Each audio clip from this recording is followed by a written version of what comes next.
Shall we read a story before bed? Can it be a happy story? Well, let's see.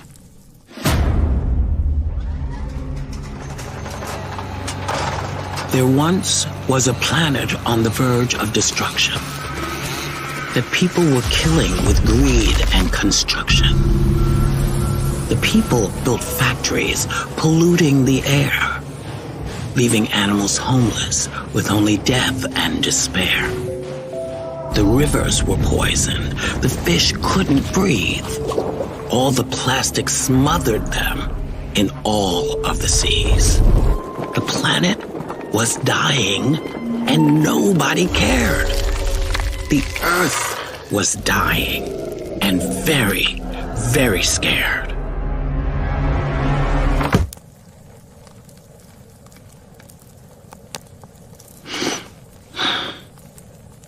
Why don't you finish the story? Well...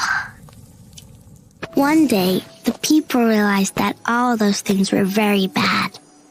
They wanted to change things and not kill everything anymore. It wasn't easy, but then more and more people agreed. And together, they planted trees and pretty plants all over the world. Even in their houses. And everyone rode their bike to school. They planted so many trees that the deer and tigers and parrots and the orangutans, they were all happy again in the new jungles and forests. People worked hard and took all the plastics out of the seas. And the turtles had a party and everybody was friends again. Everybody stopped doing all those horrible things that they did before and started looking after the planet until it was all healthy again.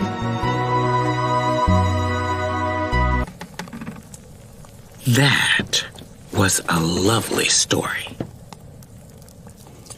Now, time for bed.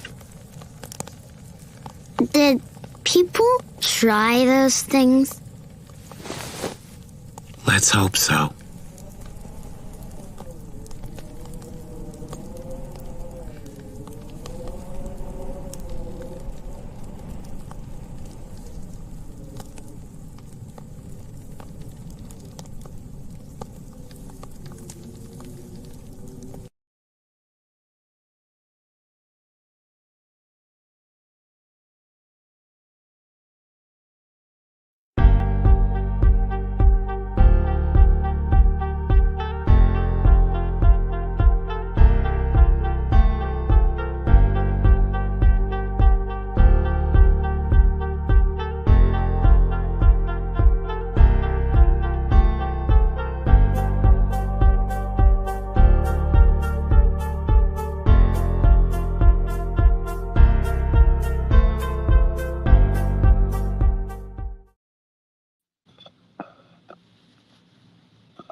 Hello. Hello. A warm welcome to all the Daudi Bohra ladies who've joined. Very, very warm welcome to Vani. Would like to just give a introduction to who we are, what we do. Vani, and hand it over to her. So, but Bohra community already. You're breaking. I can't Oh, hear you. oh, can you all hear me now? Yeah. All right, thank you. So, in the Daudi Bohra community, we the Muhammad who is, and under the banner of Project Right, we now try to socialize, put all together and get initiatives for the betterment of society for and this today the event that we have organized is we want to talk about composting, reducing waste and recycling. We are very happy to have Vani with us, who is from Bangalore. Vani is very active in this initiative and sustainability. We are very to have her. I'll let her do the rest also. But rules that please do click on the subscribe button during the talk, all of you. And also that to do questions, you can actually type them in the YouTube chat and we'll try to take them towards the end of the session. ने आज आना पर अपने शुरू करिए ने खुदा मौलानी उम्र दराज करे ने अपने सगला ने घनी हज सहूलियत आपे ने कोशिश अपने करिए कि अपने एनवायरनमेंट वास्ते ने अपने मौलानी जम खुशी अपने घनु कोशिश. So Vani, with these prayers, I will just hand over to you and let you start off with. Thank you so much, and a very good morning. It must be early morning for you all. It's noon here. And thank you so much for inviting me on your platform. Nothing gives me more pleasure than talking to groups of people uh, and share what I have been doing and my journey and how important it is for each of us to take that step to say that you care for your planet and then you would do anything and everything in your power to make sure that she is healthy and it is thriving with life because we see more and more destruction happening. I mean, you saw the video just being played, and it is very scary because basically we are the only species on this planet. We as human beings are the only species that generate things that the earth can't digest, and every other species lives in harmony with nature. They don't generate anything that pollutes. They don't generate anything that the earth can't digest. So it's so important for us to see how we can, positively impact this climate change that's happening because every action of ours is going to make a big difference.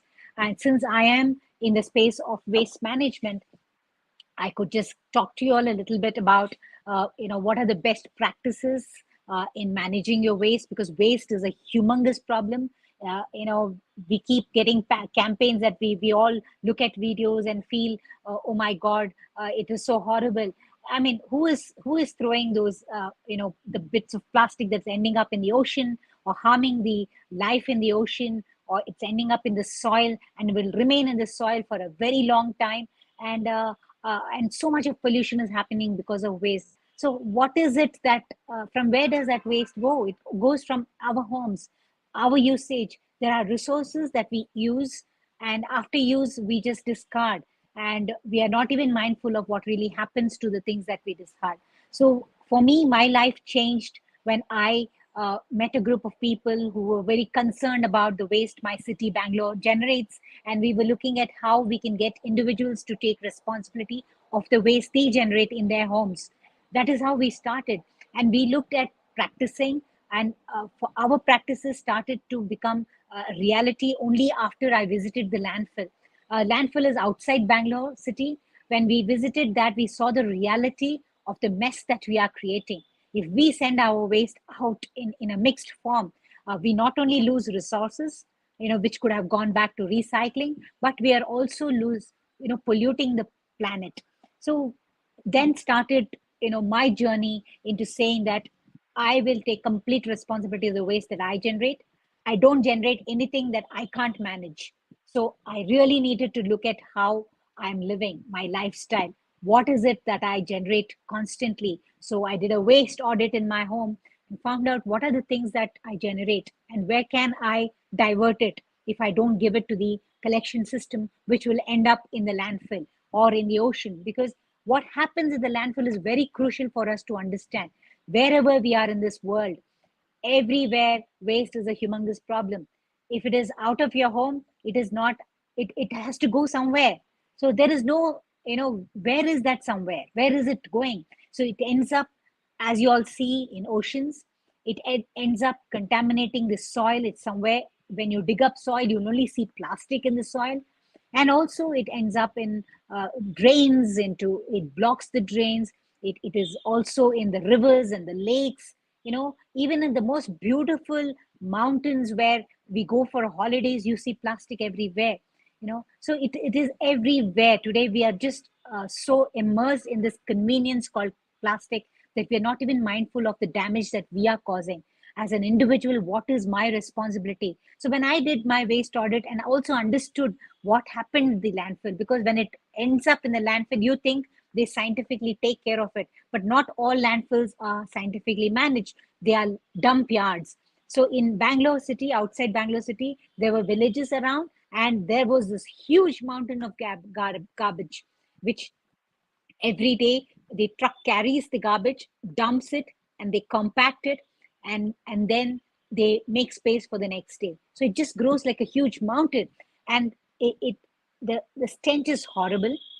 One thing that happens is when organic matter, that is any biodegradable matter that gets compacted in these landfills, they start to break down in anaerobic way where there's no oxygen, and that's what sends out methane into the air, into the atmosphere. Methane is a deadly greenhouse gas. It is around 20 to 25 times worse than carbon dioxide, and this methane is contributing to the global warming, which is affecting the climate change. So you can see the connection between our action of sending out our, our waste, that is especially 60% of what we generate, especially Indians. We eat, fresh food, breakfast, lunch, and dinner. We cook 3 times a day, and we generate a lot of waste from our kitchens. And this actually is 60% of the waste that we generate. And that, if we let go, it just goes into these landfills, generates that methane, it enters the environment, and then it's coming back to us in some form or the other by the aggressive climate change. It is such an aggressive, today's world, it is so aggressive that people are getting destroyed. There are people losing livelihoods. Everything is getting impacted because of that one action that we do. So when we look at our waste and look at how we can put them into different, into categories as we collect our waste, of course, the wet waste, that is 60% of the organic waste, is such an amazing product, resource that needs to go back to where it belongs. And where does it belong? Not in the landfill, not in the ocean, but into the soil. Today we see agriculture is completely changed. There is so much of, pesticides and chemical fertilizers they use, that soil which grows our food has absolutely no organic matter. It is just dead soil. And when we put organic matter back into soil, we are making it a living soil.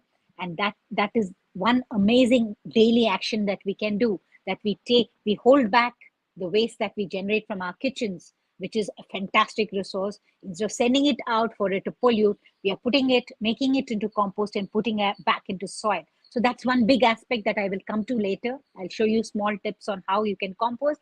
The second thing is, what are the other categories of waste that we generate?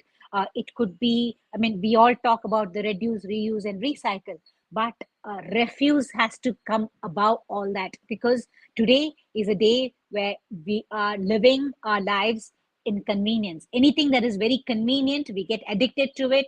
We think we can't go back. But when you go back to your grandparents, they lived the most sustainable, because they didn't have anything called the single-use disposable, anything that is used once and disposed of.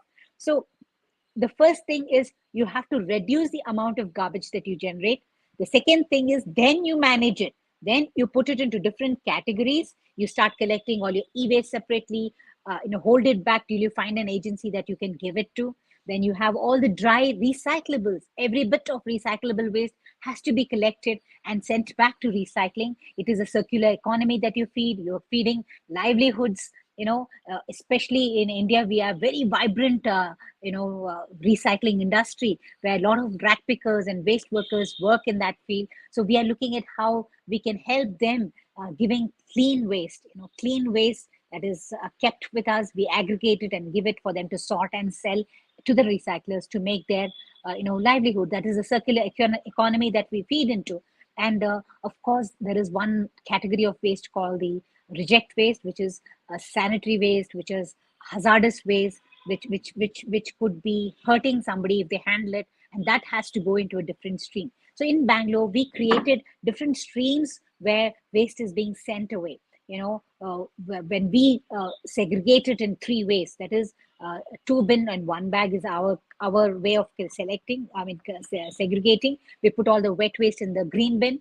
The reject bin is the red bin, and there is a bag in which we put all the recyclables. So there is absolutely no chance for us to create anything that we can't put in any of these streams, because if it is a non-recyclable plastic, it does not go into that stream, and you don't know where it will end up. It will end up somewhere. So for me, as a first habit, I will just show you what I carry in my bag when I leave my home, so that I can refuse anything that is single use. So very quickly, I will take you through what is in my bag.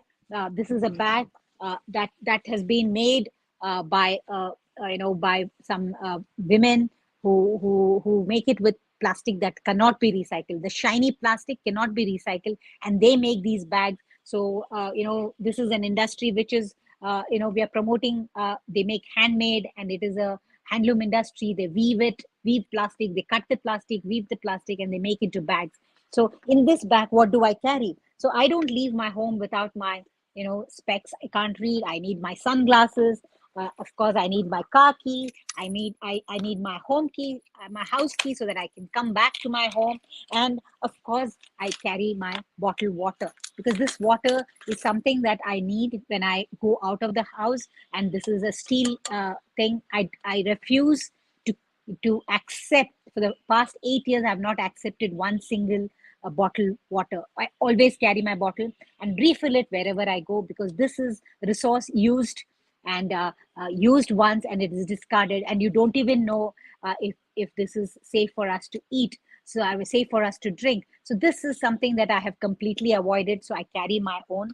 Along with that, I do carry a small cloth napkin so that I can refuse a tissue.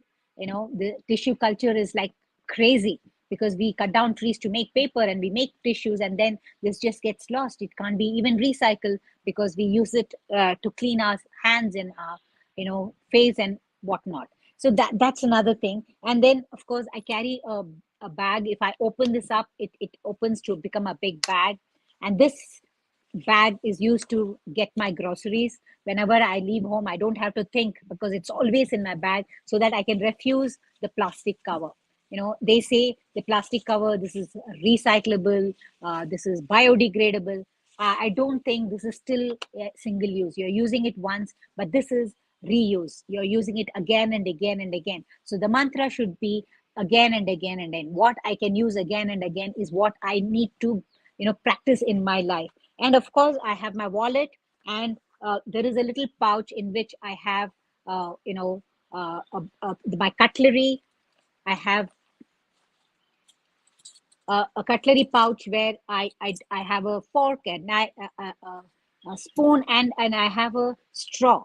The straw is it is a steel straw with a brush that I keep it clean, so that I can refuse a plastic straw and a paper straw, because again this is single use, and anything that is disposable cutlery. So that's something that I make sure that whether I travel, whether I'm on a road trip or I'm flying, I make sure that I don't generate these waste. These are small things. They are not even something. So I have a napkin, I have a little pouch. If I want to have my chai, my tea anywhere in a tea stall, I just open this up. If I have friends with me, we get the chai into this so that I can refuse a paper cup or even a plastic cup. So this is paper cup. We think it is paper is biodegradable, but unfortunately it's not, because when I put this paper into my compost bin, there was a thin layer of plastic in between two layers of paper. So you can see this was a cup, and then this is the paper that was there. And this is absolutely not biodegradable because it cannot be recycled. This plastic will remain on this planet, polluting it forever and ever. So these are small things. If I go even to a wedding and if they're giving any disposable plates, I will not accept. I have my own steel plate that I carry. I have no shame in pulling it out and asking for the food in this plate so that I don't generate another paper plate which is multi-layer, and this cannot be recycled and it will end up somewhere. This is something that I will completely avoid. So it is about the practices that we have. It is about saying that I care for this beautiful planet that gives me everything that I need to live on this. There's no planet B. I have air, I have water, and I have soil to grow my food. And this is not available in any other planet. Why am I, polluting this beautiful planet? That's a question each of us need to ask, and we need to change the way we live by, caring for her and giving her the, the respect that she needs. If we trash her, we are not respecting this beautiful planet. It is vibrant. It has so much that it can give us. So other things that you can look up is when you gift, if it is Valentine's Day, you want to give something red. If it is a baby boy, you want to gift in this. These things are again non-recyclable and they end up somewhere. So if we can do eco-friendly packaging, if I have packed my gift even in a paper cover and I didn't feel ashamed at all, because to me it's important not how my gift looks, but what at the end of it, what happens to it. Is there an impact on the way I have given it? So I make sure that I don't generate that. Another thing is, today with disposables, every baby is diapered with these use and throw diapers. These are disposable diapers. They are full of gels, lots of other chemicals they are there in this, and it's not even good for the baby. And we have to go back to days when we used to do cloth diapering for children, where we reuse again and again these so that we make sure that we're not generating that waste. That's a sanitary waste. It has nowhere to go. And of course, for women, it's the menstrual cup, and the disposable pads and our tampons are clogging everything. They are sanitary waste. They have nowhere to go, and we are not nobody collects it separately. It goes with the mixed waste and it ends up somewhere. And 90% of your sanitary waste, this one pad is plastic. And there are dyes, and there are they put all kinds of perfume, the lovely smelling things which are not good for our skin. So we looked at how we can go back to sustainable menstruation, where we say that we are not generating anything that we have to dispose of. So going back to cloth pads, you get lovely cloth pads, and of course the miraculous menstrual cup, which is like amazing. When my niece came to live with me, I told her there is no sanitary waste going out of my house, and I gifted her a menstrual cup. And she, being young athlete who does hiking, and she goes on trekking and all that, and cycling, she said this was like liberation. This is a menstrual cup. You can all look up the net and find out what are the sustainable alternatives, and look up the menstrual cup. This is a sustainable way, because this for 10 years you can use it. It is trash free, rash free, and cash free, because you buy it once and you don't have to buy it again and again and again, like the disposable sanitary pads. So this is another place that you can impact by saying, I will make sure that I don't generate. Small things like people use earbuds. These are plastic again. After you use, where does it go? So can I buy a bamboo one? So small shifts like this could become a big difference, because for you it may be one, but there'll be 100 in the packet. You'll have used that 100 over a period of a month or 2 months, but still the 100 has gone somewhere, hurting our beautiful planet. So that's another thing you can see. People have, toothpicks which come in plastic now. So just consciously avoid that. There are bamboo ones that you can use, so that you can say no to that. So small things like this also will make a big difference. So once you have refused to use things that are single use, the next thing is, how do I reduce other things that go out of my home? And today I will definitely talk about the waste that comes from our kitchen, because the largest portion of our waste is from our kitchen. This is the kitchen waste. This is something that we have eaten. For me, it's not waste. It is a resource. It is a great material that I can convert. It's like magic that I can convert it into something that I put and grow my food. I have a little terrace, and understanding what real food is gave me access to choose the food that I want to buy. So today I buy 90% of what I eat comes from naturally grown. It's naturally grown from farmers who still believe in keeping their soil healthy by letting life thrive in the soil. So for me, the shift from visiting the landfill to what I eat today has been the journey. What I choose to put into my body and what I choose not to put out into the environment. So both the health of the environment is very important for me, and my own health is also important to me. So if I can keep, on my part, keep the environment healthy by not putting out things that hurt her or pollute her, or it remains on this planet for a long time. So we are anyway going out, but who is coming to be part of this planet? Our generations. There's one statement that when I started this journey, there's one statement that stuck into my head for the longest time. That is, we do not inherit this planet, but we borrow it from our future. Our future is yet to come. They haven't even seen what this planet looks like, what this beautiful earth looks like. And if we have borrowed it from them, it is our duty to hand it over to them the way we received it, or make it better. But what are we doing? We are trashing it. We are making sure that she is polluted, she is unhealthy, the planet is destroyed beyond repair. That's where we are going. And imagine the health of the children that are coming ahead of it. They are not going to have a healthy life if we don't leave back anything healthy. So it's time we all start looking at this part of waste that we all can manage at home. Home composting is so beautiful. For me, it is one of the best daily action that I take to say that I revere this beautiful planet.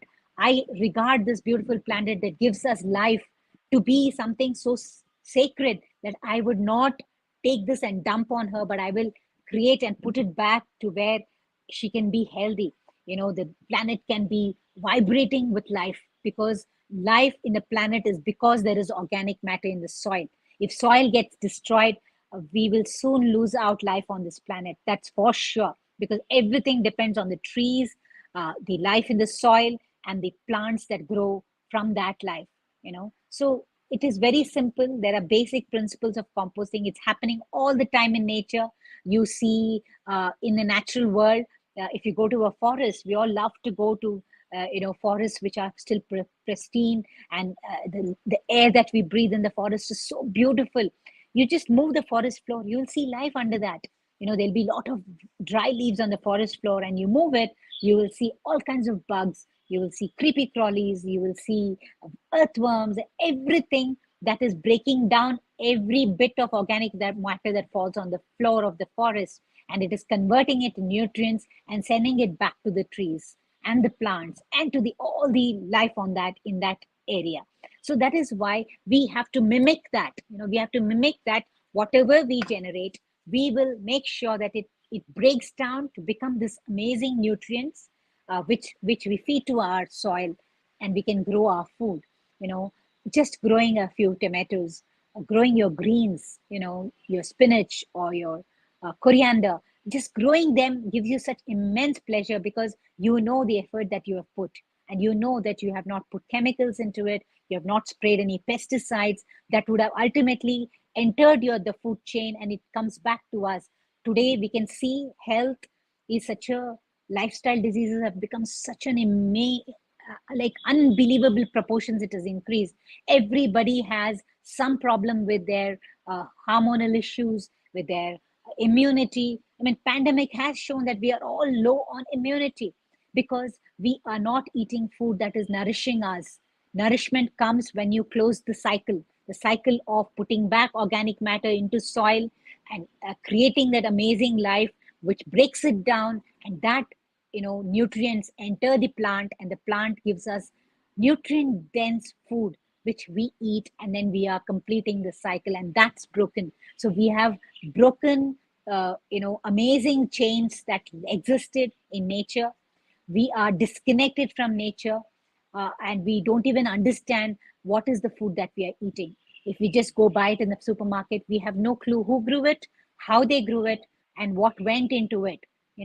When you go to an organic section where it says organic food, everything is so expensive, and they tell you this is organic food. They have not put. So why is the other counter which is cheap food, which they don't even mention what kind of pesticides were used? They don't do that, and we think cheap is easy for us to use, but we don't realize how much of toxins we're putting and how we are damaging our health. Today diabetes is on the increase, every lifestyle disease is on the increase, because we have just started eating so much of processed food, and real food, that whole food, is completely missing from our diet. So the whole purpose of showing you how to compost is for you to put back this beautiful material and grow your food, and understand how food should be grown and what we should be eating and what we should be putting into our health. So ultimately it is our health that we should care for. And also the process is very simple. I don't know in conditions in Dubai and Bahrain, the heat, and I have no experience it. So I will just tell you what I do, how I make this beautiful black gold, because ultimately what I get is this amazing material. I mean, it is rich. We call it black gold. For me, it's more precious than the metal gold. I don't give the metal gold much importance, because to me, if I can make this on a daily basis, I tell this is the rent I pay to live on this planet, because this planet needs that kind of care that we say I have to give back my gratitude for this beautiful planet that gives me so much to live here, and to enjoy my time in this planet, have relationship, see nature, see birds, butterflies, and beautiful animals and other bugs and insects that we can't even see, we have not even disconnected with. So this beautiful black gold, when you make, it smells amazing. It smells like the first rain that hits the soil. It is the most beautiful thing that we can ever do. And when we work with soil, they say the soil microorganisms, when you touch, there is some reaction with you, and you are happy quotient goes up. So that is why when you work in your garden, when you see beautiful plants and flowers and fruits and vegetables, you feel happy. The greenery makes you happy. So when you touch soil, it is the same happiness that gets into you, and it is an amazing hobby to have. And people have all kinds of problems thinking they already shut their shutters down, looking at composting as a smelly thing. It is dirty. It could be creating a lot of disease. There could be bugs that could harm us, or carry some disease. But I'm doing this for 12 years now. I haven't fallen sick at all because I do this, and this is something that I have eaten from my kitchen. It's still fresh, and then it goes into a composting process. And the process is just a simple understanding of a balance. When you cook for the first time, your mother makes an amazing dish and you want to replicate that. But do you get it the way she makes at the first attempt? It will never happen. You'll have to try multiple times because there's some balance missing. Maybe the spice was too much or too little. Maybe the salt was too much, or you missed out some ingredient. So you didn't come anywhere close to her. But when you repeat your experiment with your cooking, that particular dish that your mother made for you, or your grandmother who is no more made for you, you will keep trying till you come somewhere close and say, yes, this is how I ate when she served it to me. So composting is exactly like that. Don't worry about how it's going to turn out in your first attempt, because that is only a practice. So composting is an experiential learning where you learn it by doing, by experiencing it. So it is like an experiment in your home. So in the experiment, till you get the experiment right, don't give up. Keep at it. I failed terribly when I did for the first time, but I had visited the landfill.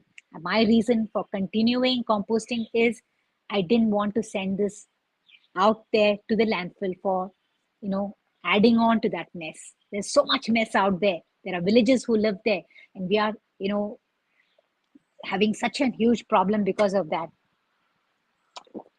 We need to, have this process happening at home. So the formula is very simple. There's no one way of composting. There's aerobic composting, anaerobic composting, which is called bokashi. Many people love bokashi because it doesn't have to, you don't have to have too much of, you can do it indoor inside your home. You get all these on the net. If you go through, at the click of fingers, we can search for anything today in today's world. And composting is one magical way to create a beautiful product out of something that we think is waste, right? So there is, again, like the cooking, we need a good balance, because if it gets too moist, because our kitchen waste has a lot of moisture, because when you peel your cucumber, the carrot, the fruits, watermelon, the rind has so much of moisture as it starts to break down. So we need to make sure that that wet kitchen waste, which we call the greens, very high in moisture, is balanced with something dry. And this is nitrogen, because it is green and it has got a huge content of nitrogen. We need to add some browns to the greens. The browns are, for me, my first brown that I would pick is the dry leaves. You get plenty of dry leaves in Bangalore. All around we have trees. So in season, when the dry leaves shed, I collect all the dry leaves. And this are the two things that will balance each other. So composting should not be too wet. It should not be too dry. So if you put too much of dry leaves, it will become dry. If you put too much of wet waste, it becomes very wet. So as you're doing, you will get to know what is the right balance. So when it is too wet, you will add more dry leaves. Then you know you're getting the right balance. So these are the two things, greens and the browns. This is nitrogen, this is carbon. So when you talk about the soil, you talk about the CN ratio, the carbon and the nitrogen ratio. That is most important in a healthy soil. So these are the two ingredients. So you can put all your, when you start for the first time, make sure it's just the peels. Don't put any liquid, food, leftover food, or something that is very dense into your kitchen into your process, because it could go bad, and then you may stop composting. So make sure when you start for the first time, it's just your peels, maybe your leftover tea powder, and anything that is easily manageable, not any cooked food for the first time. And since it is aerobic composting, little bit of non-veg is okay, but too much of non-veg, it could create pathogenic problems. So we usually say in aerobic composting, we don't add non-veg, but few bones are okay in it. And then the third thing is, since it is an aerobic process, you need to encourage microorganisms to break it down. And these microorganisms you get only in the nature, in the natural world. You throw a banana peel out into the soil. After 10 to 15 days, the peel is gone, because it breaks down and it becomes a part of the soil, because the microbes in the soil break it down. So we need to mimic that. So there are store-bought microbes that you can buy, which you can sprinkle on your kitchen waste, or a simple microbe that I use in Bangalore is either cow dung, a little bit of cow dung, or buttermilk, sour buttermilk that has been left for 2 to 3 days. It becomes very sour. It has enough bacteria and microbes that can kickstart the breakdown in your compost bin.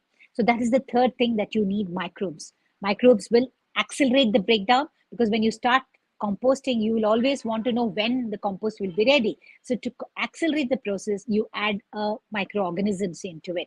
But in Bangalore, we also encourage people to buy, a ready-made kit where you get a brick This brick is, coco peat, and it also has microbes. So the brown leaves, if you can't get, and if you think you don't have the time, people buy this brick and then they soak it in water. When you soak the brick in water, it becomes a powder like this, and this powder is the browns that you can replace instead of dry leaves. You can add this, and also you can you don't have to add any accelerator, that is anything that is add as a culture, because this itself has the microorganisms that will break down very quickly. So that's the third thing. And the fourth thing is a container. So what kind of containers that you need? You can have terracotta containers. Make sure there is a proper lid, because I think in Middle East it is very hot, and the terracotta could just absorb the excess moisture, and your composting could dry up very quickly. So you need to keep sprinkling water to make sure that content is moist but not wet. Not dry, not wet, but moist. Moisture is important. When I say moisture, it should feel wet. So when I press the compost, it lumps up into a ball. That is the moisture I'm talking about. It should be moist, but when you press it down, water should not drip, so it should not become wet. So that's the only thing that you need to take, hone your skill in. Composting is a science. There is a science behind it, but ultimately what works is the art of composting. How well you understood, how you got a hang of it, that's all you need to know. So, and then you can take a plastic container. So I'll just turn the, my phone to this. So you have two plastic containers here. A lot of people use cardboard into the as a brown material. It's okay, but I would rather send cardboard out to recycling, because it's very important to recycling. So I have a bin here, a tower. It's three bins, one over the other. So when people say I don't have space, any corner of your balcony you can keep it. It has small holes, and these holes, and there also lid has holes. So you should not expose it to rain. Rainwater gets in, it will become very messy. So you can just I'll just show you a simple process. You open the lid. So I have lined it with dry leaves at the bottom. You can see a lot of dry leaves so that it absorbs any excess moisture. And then I take my kitchen waste. So if you have accelerators, you can add it to the kitchen waste, because the microbes in this accelerator will start working. If you don't have a ready-made one, you can add little buttermilk, which again will have a very little bit, maybe 1 tablespoon of buttermilk, and then you add it to your bin. So this is like 1 day's waste, and you spread it out, and you cover it either with dry leaves or even the coco peat. You can use coco peat also. So you just cover, put it around like that, and add a huge bunch of dry leaves to cover it completely. So that's day 1. You put the cover back, and that's it. So it really doesn't take a minute of your time to put your kitchen waste, bring your kitchen waste to the container, and put it into it, and then do the same thing every day, and then turn it once in a while, so that it does not compact, and you will get the smell. So a lot of people say, I started, but it started to smell, and so I couldn't continue. So the smell comes because it got compacted and there was no oxygen, because these microbes are like us. They need to breathe. If they breathe, they multiply, they colonize, and they break down your organic matter very quickly. But if you don't have oxygen in your pile, in your composting system, then it will not breathe, and that's where it starts to smell. So if it gets excessively wet, or if it stops breathing, then it gets very it starts to smell. So it's there will be creepy crawlies, because there is an ecosystem in that. There will be maggots, there'll be fruit flies. In mango season, this is mango season here, we get so much fruit flies. Even the mango in your kitchen, or the overripe banana in your kitchen, the fruit flies will come. So like that, there will be other things that get attracted, but they're all safe. You don't have to worry about it spreading any kind of problem for us, health problem for us. I would just let it be. Like, you can't go to a forest and tell, I don't want all the bugs and the beetles and other insects, the scorpion or whatever is there. You love going on a trek in a forest, in a beautiful, uncontaminated area. But you can't say that, because that is where that's the ecosystem there. Same way your bin also has an ecosystem. And at the end of, once your bin gets filled up, you watch the balance all the time. Every week you turn around to see if it's too wet or too dry, then add dry leaves it's too wet, or add the browns when it's too wet. So you keep maintaining it, and once it's full, leave it and start with the second bin. And in 40 days you should have something that looks like this. There will be a lot of things that haven't broken down. I have sieved it and put it back into the process. So finally what we get is this amazing product which we can put into our soil, create that amazing because this is readily available for the plants to absorb. A compost is that ready nutrient available for them to absorb, and what you get from that plant will be nutrient dense. And that's how food should be. Real food should be like that. And when we eat that food, I think our health will be robust, and it lead to a better better life ahead of us. We don't have to spend money on hospitals and disease management. Instead, it's health management. What I eat, how I live, the kind of carbon footprint that I have on this beautiful planet, all those would keep you healthy mentally and physically. So with that, I would open out for questions, and thank you so much for the opportunity to talk to you all. And I hope this session helps. Don't worry about what you didn't learn here. I just shared my practice. There's so much out on the web that you can search for.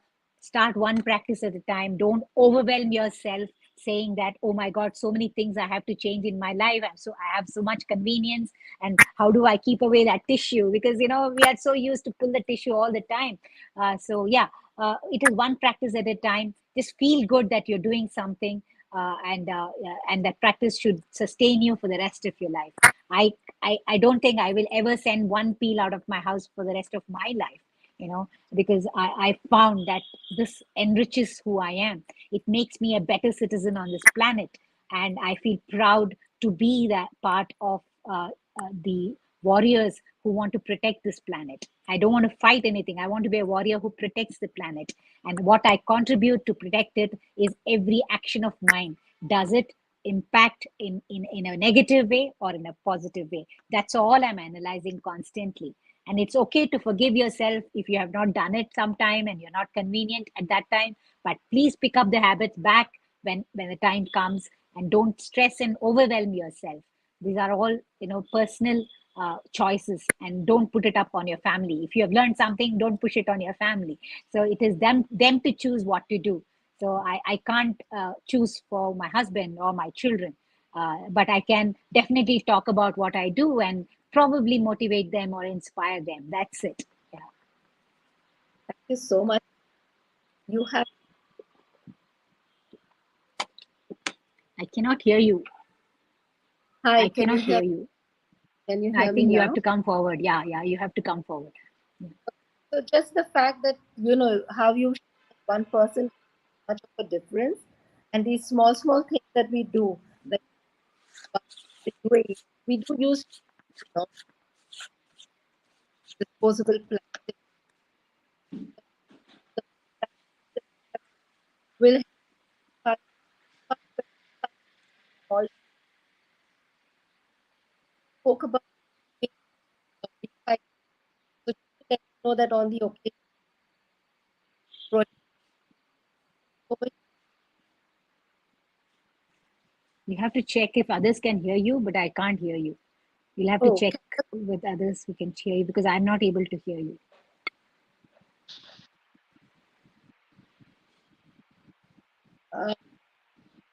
Can you hear me now? All right. A bit closer and talk. So we recycled a lot of e-waste, and it was around 50 kilos of e-waste that we actually collected and recycled. Now in our communities, we've actually set up e-waste center, so people can come and collect their waste over there. So for all of us for viewing also in other countries and cities, this might be that you can take forward in your sector. Just wait and find could be goal or back or the logical way more sustainable. Or focus on risk. So that's what I think. Like, or do first time composting. I got it wrong a couple of times. My compost, the hard peels and all of that just remain. And I'm like, why doesn't my compost look like what I see on the net? And then I started following Vani on Instagram. A method, simple it was. And I also putting in my different, the yogurt, because over here, for us, that's very accessible. Just ferment the yogurt for some time. But that's something on the so because it's so hot, the compost becomes very. So I started the part of my fruit juice with kind of, uh, but sometimes I would also here the yogurt, a little bit of moist. That was moist and cool. I think we have a question. So somebody says, how can I start from my balcony? What items do I need to? Yes. Well, you need to start composting first. Get a kit or do it yourself. Take an old paint bucket, maybe punch some small holes in it so that aeration is there, and start your composting. And once you compost, the it is container gardening. When we talk about urban farming, we talk about container gardening. We have balconies, we have terraces, we don't have ground. So you definitely need a container. So depending on what kind of container is available in your area and what you want to buy, you can't put heavy cement pots in your balcony because it could be very load, the load could be too much. So we need to mostly container gardening should be lightweight. Of course, a lot of people have plastic pots that they can use. These are all, see, plastic is like, we shouldn't look at plastic only single use or quickly what we dispose is a plastic that we should be very careful about. But of course, the HDP material you get, which is plastic, good plastic, which will last for a long time, they can use that.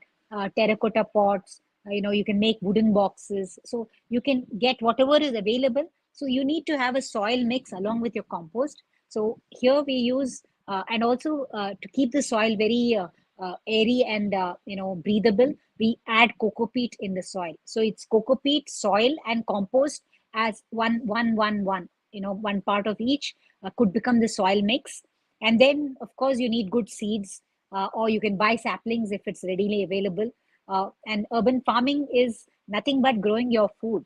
So when we started this movement in Bangalore, we said, "Uta from your tota." In our Kannada, we say "Uta from your tota" is food from your garden.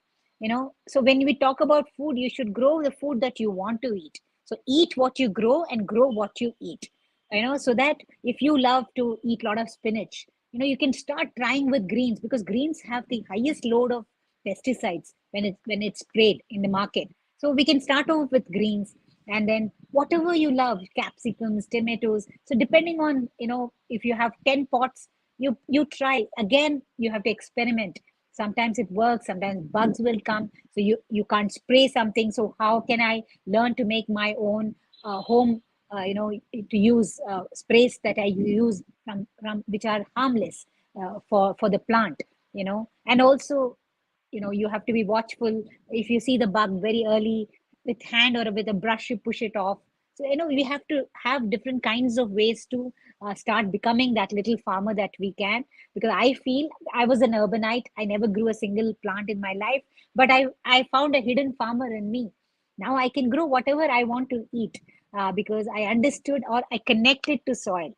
I connected to what it is to experiment that. So yeah, you can go ahead. One more question.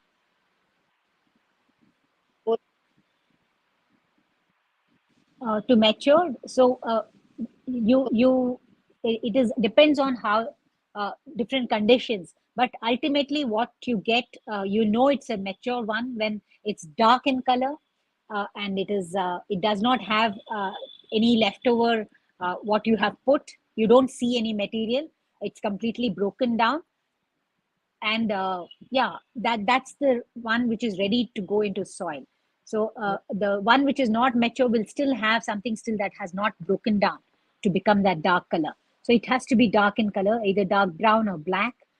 So yeah, that's how you get to know that it's ready.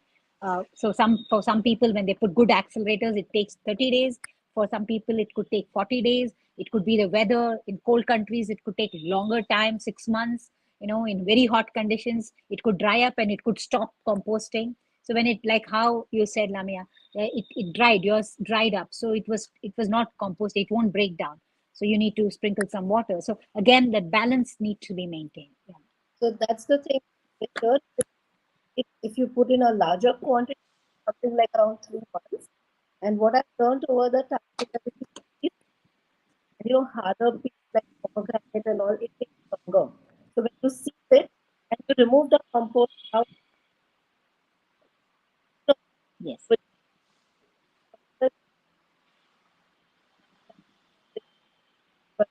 doing that as well. So, okay. Did you So ask me something? I couldn't hear you. right, I'm saying that if we see it, like to remove the hard, that sometimes there are pomegranates, Yes, yes, don't decompose easily. So then you put yes, yes, down, but it's the compost that exactly. you can reuse it and start using. Yes, yes. So no more questions. Interest of time. So much for your time, Vani, for all of you who have joined. So hope कि आप लोग ने programme को जरूर कर दो. Would like to talk about if you have in your community for community the project for to other later. All right. Hope to see you all soon and post it. Thank you. Bye bye. Thank you, and all the best to all of you. Thank you for having me on this platform. Thank you. Thank you. Bye bye. Bye, Khuda Hafiz. Khuda Hafiz.